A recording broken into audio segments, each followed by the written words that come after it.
देखिए आज के टाइम पे स्टूडेंट को चाहिए कि अगर मेरे 45 नंबर बन रहे हैं तो आप जो कट ऑफ की वीडियो बनाओ ना, उसमें यही बताओ कि 45 पे सिलेक्शन हो जाएगा। अगर मेरे 50 बन रहे हैं तो यही बताओ कि 50 में सिलेक्शन हो जाएगा। अगर आप लोगों ने कट ऑफ बता दी कि कट ऑफ 60 से प्लस रहेगी या 60 के आसपास में रहेगी, तो आप लोगों को कोई एनालिसिस नहीं है कि पेपर कितना हार्ड आ रहा है, पेपर का लेवल किस प्रकार का है, क्या अटेंडेंस रह रही है, कितने क्वेश्चन अटेम्प्ट किए जा रहे हैं, कितने प्रकार के विनोद पेपर देने के लिए आ रहे हैं। इसका मतलब आपको कुछ भी नहीं पता है अगर आप लोगों ने कट ऑफ उनके हिसाब से नहीं बताई तो। ये सिर्फ उन्हीं लोगों के अंदर है जिनके नंबर कम आ रहे हैं, जिनके 45 से 50 के आसपास में नंबर आ रहे हैं, और वो यही सोच रहे हैं कि कोई भी ऐसा यूट्यूबर आए और हमें बस इसके अंदर सिलेक्शन दिलवा दे, यानी कि 45 और 50 की एक वीडियो बना दे जिसके अंदर ये बता दे कि 45 से 50 वालों का सिलेक्शन होगा। क्यों होगा? क्योंकि अटेंडेंस लो है, पेपर का लेवल हार्ड आ रहा है, बच्चे 60 प्लस अटेम्प्ट ही नहीं कर पा रहे हैं, ये वो फलाना ढिमकाना काफ़ी चीज़ें बता के आप लोगों को इस चीज़ पर सेटिस्फाइड करते हैं कि कट ऑफ जो है वो 45 से 50 के बीच में ही रहने वाली है। तो आप लोग उसको काफ़ी पसंद करोगे, वीडियो को लाइक भी करोगे, चैनल को सब्सक्राइब भी करोगे। क्यों करोगे? हालांकि आपको भी इस चीज़ का एहसास है कि 50 या 50 के आसपास में कट ऑफ नहीं रहने वाली है। जिस दिन रिजल्ट आएगा उस दिन आप लोगों को पता चलेगा कि कट ऑफ इससे काफी आई गई है। लेकिन आप लोग उसको सपोर्ट क्यों करते हो? क्योंकि आप खुद उस वहम में रहना चाहते हो, आप लोग खुद अपने आप को मूर्ख बना के रखना चाहते हो। 1 से 1.5 महीने का समय आप लोगों को पता है। अगर इतना समय में आप लोगों के पास में कोई होप ही नहीं रहेगी तो आप लोगों को दूसरी वैकेंसी की तैयारी करनी पड़ेगी, और दूसरी की वैकेंसी की तैयारी करने के लिए पढ़ना पड़ेगा। तो उस पढ़ने से बचने के लिए आप लोग उसी चीजों को सपोर्ट करते हो और अपने आप को मूर्ख बना के रखते हो कि हाँ, उस यूट्यूबर ने ये कहा था जिसके 100 के लगभग व्यूज आए हुए हैं, उसने ये कहा था कि 45 से 50 वालों का सिलेक्शन आसानी से हो जाएगा।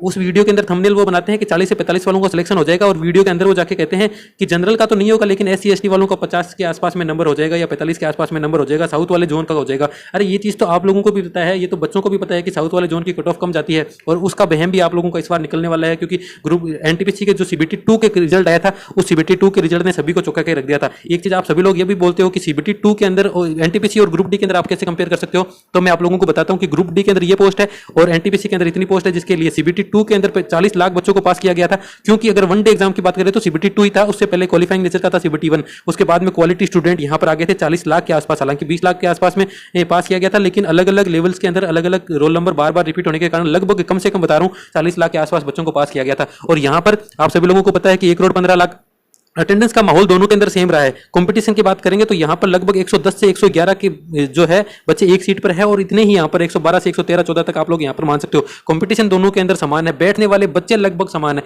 इसके अंदर आप लोग 5% भी ऐसे बच्चे मान के चलोगे जो दूसरी जॉब में लगे हुए हैं, जो ग्रुप डी की जॉब में लगे हुए हैं और अपने आप को प्रमोट करवाना चाहते हैं, वो 5% ही बच्चे ऐसे होंगे जो NTPC के अंदर बैठे होंगे। काफी लोग ऐसे कमेंट करते हैं कि भाई इसके अंदर तो CGL वाले बैठे हैं। अरे तो दादा CGL वाले बैठे हैं तो फिर वो उनका सिलेक्शन इस प्रकार से हो रहा है, फिर भी उसके बावजूद भी कट ऑफ इतनी हाई कैसे जा रही है? CGL वाले बच्चे बैठ के भी कई तो ऐसे कमेंट करते हैं कि कट ऑफ कम गई है। एक जने ने ऐसे कमेंट किया कि कट ऑफ जो है वो 55 के आसपास में गई है, और एक जना कमेंट कर रहा है कि उसके अंदर CGL वाले बैठ रहे हैं। तो जब CGL वाले बैठ रहे हैं तो 55 के आसपास कैसे जा सकती है? इतनी कम कट ऑफ कैसे जा सकती है? एक बंदा ऐसा कमेंट कर रहा है कि NTPC का तो पेपर इजी था। अगर भाई अगर NTPC का पेपर इजी था तो तू बता कि तेरे 2 लेवल 2, लेवल 3, लेवल 5, लेवल 6 के अंदर तेरे कितने लेवल के अंदर सिलेक्शन हुआ है? और अगर तेरा सिलेक्शन हुआ है तो ग्रुप डी के अंदर तू कितने कम मार्क्स कैसे लेकर आ सकता है? जहां पर इनके आप लोगों को एक चीज मैं बता दूं, ये लेवल 6 की कट ऑफ NTPC की आप लोगों के सामने आई है, जिसके अंदर 70% तो आप लोगों के CBT 2 के नंबर जुड़े हैं, और 30% आप लोगों ने जो साइको में स्कोर किया है पास होने के बाद में, उसके 30% स्कोर यहां पर जुड़े हैं। जो 70% यहां जुड़े हैं ना, इसके लिए आप लोगों को 85 से प्लस स्कोर करना पड़ेगा, साथ ही साथ साइको पास करना पड़ेगा। साइको में किस प्रकार की स्पीड नापी जाती है? ग्रुप डी के अंदर तो आप लोग अटेम्प्ट कर पा रहे हो 68 70 के अराउंड,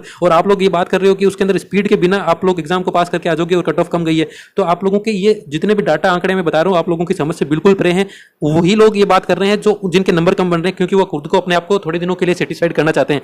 यहां पर कम से कम 3 लाख ऐसे बच्चे थे जब एग्जाम कराया गया था जिनके 90 से प्लस नंबर थे NTPC के अंदर, और जब एग्जाम चल रहे थे NTPC वाले तब भी ये सारी चीजें आ रही थी कि एग्जाम काफी हार्ड आ रहा है, काफी हार्ड आ रहा है। जबकि 4 दिनों के अंदर तो CBT 2 का एग्जाम खत्म हो गया था, 4 से 5 दिनों के अंदर। आप लोगों को तो इतना दिन मिल चुका है, 1 या 2 शिफ्टों को अगर पहले वाली को हटा दे, और उसके पहले भी आप लोगों को पता चल गया था TCS का पैटर्न इस बार किस प्रकार का रह रहा है।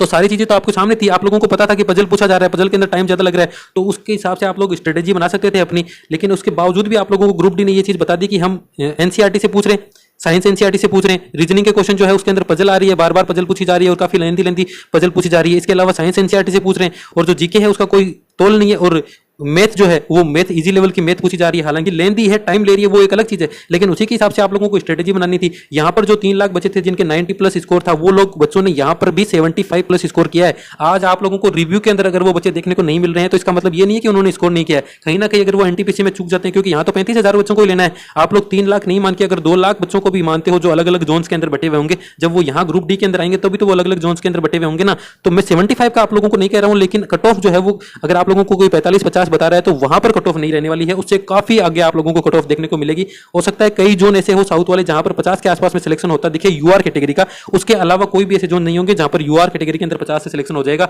अगर अभी भी आप लोग किसी प्रकार का कोई वहम लेके चल रहे हैं तो अपने दिमाग से निकाल दोगे, जितना जल्दी उतना ही फायदा होगा। जिनका भी एग्जाम नहीं हुआ है अपनी स्ट्रेटेजी को बहुत अच्छी तरीके से तैयार कीजिए, और कहीं ना कहीं अगर आप लोग 65 के आसपास में नंबर ला पा रहे हैं तो बहुत अच्छी तरीके से सेफ है। उससे कम पर आप लोग उम्मीद भी नहीं करिएगा जिनके आगे आने वाली शिफ्ट के अंदर एग्जाम होने वाला है, क्योंकि एनटीपीसी में रहे सारे के सारे बच्चे अब ग्रुप डी के अंदर एग्जाम देने वाले हैं। एनटीपीसी का रिजल्ट जिस प्रकार से किया गया है जारी, सभी के अंदर खलबली मच चुकी है। आप लोग अगर अपने छोटे दिमाग की वजह से एनटीपीसी के रिजल्ट को नहीं समझ पा रहे हो तो आप लोगों के लिए काफी मुश्किल होने वाली है। आप लोग तर्क दे सकते हो अलग अलग तरीके के, लेकिन जिस दिन रिजल्ट आएगा उस दिन आप रोते हुए नजर आओगे। तो जिसके कम नंबर आ रहे हैं आगे आने वाली वैकेंसी की तैयारी करिए, वही आप लोगों के लिए बेस्ट रहेगा। और जिनके अच्छे नंबर बन रहे हैं उनको लग रहा है कि हमें जो है वो फिजिकल के लिए बुला लिया जाएगा। जनरल की अगर मैं बात करूं तो अगर 58 के आसपास में अगर आप लोगों के नंबर है ना तो आप लोग फिजिकल की तैयारी कर सकते हो। एक बार अगर फिजिकल के अंदर आ गए, चाहे आप लोगों का फर्स्ट लिस्ट के अंदर नाम नहीं आए, क्योंकि वेटिंग लिस्ट आप लोगों को पता है कि निकलने वाली है। वेटिंग लिस्ट सेकंड थर्ड किसी के अंदर भी आप लोगों का बाद में सिलेक्शन हो सकता है। तो एक बार ये कोशिश करिए कि आप पीईटी के अंदर चले जाइए।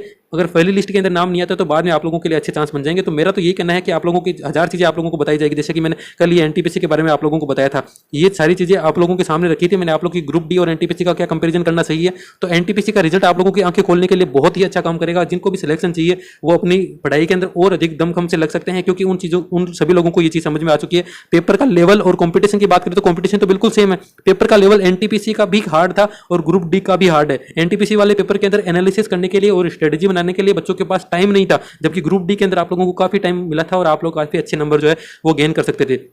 कट ऑफ पर प्रभाव पड़ने वाला है, निश्चित तौर पर प्रभाव पड़ने वाला है। मैंने पिछली वीडियो में भी ये बताई थी कि जो एनालिसिस करके आप लोगों के बताए गए हैं जितने भी टीचर्स के द्वारा, उससे आप लोग 2 से 4 नंबर प्लस ही मान के चलिएगा, उससे कम पर आप लोगों का सिलेक्शन नहीं होगा। नॉर्मलाइजेशन कितना फर्क पड़ेगा, नॉर्मलाइजेशन का तो नॉर्मलाइजेशन आप लोगों को फर्क पड़ेगा, लेकिन आपकी शिफ्ट पे काफी सारी चीजें डिपेंड करेगी, आपकी अटेंडेंस पे काफी चीजें डिपेंड करेगी, किस प्रकार की अटेंडेंस रही, किस प्रकार का पेपर का लेवल रहा और टॉप स्टूडेंट है उसके कितने मार्क्स बन रहे हैं, ये सारी होगी। इसके साथ साथ एक चीज आप लोगों को और बता दूं कि जिस प्रकार से ग्रुप डी के अंदर चीटिंग चल रही है, आप लोग डेली का एक मामला देख रहे हो, आधे घंटे पहले बच्चों को आंसर की, आधे घंटे बाद में बच्चों को आंसर की उपलब्ध करवाई जा रही है। जो स्टाफ वहां पर बैठे हैं तो वो स्टाफ के द्वारा ही आंसर की जारी करवाई जा रही है, मतलब दिखाई जा रही है। तो आप लोग सोच सकते हो ये न्यूज आप लोग देख सकते हैं। इसके अंदर आप लोगों को हर दिन एक प्रकार की ये न्यूज देखने को मिलेगी। देख लीजिए, ये रेलवे ग्रुप डी ऑनलाइन परीक्षा के अंदर मेरिट के अंदर FIT इंस्टीट्यूट में सामूहिक नकल का गिरोह, देखिए सामूहिक नकल का फंडाफोड़ किया गया है, जिसके अंदर STF और SP की सिटी जॉइंट SP सिटी के ज्वाइंट ऑपरेशन से जो सोल्वर गिरोह है उसके 7 सदस्यों को पकड़ा गया है। ये तो सोल्वर गिरोह है जो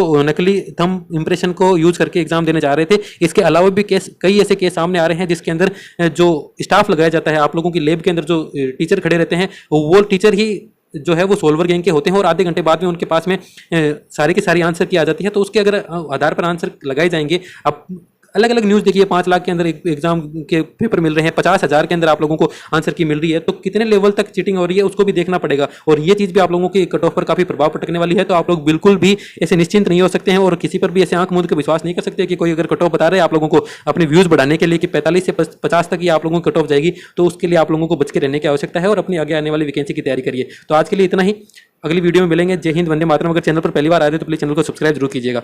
जय हिंद।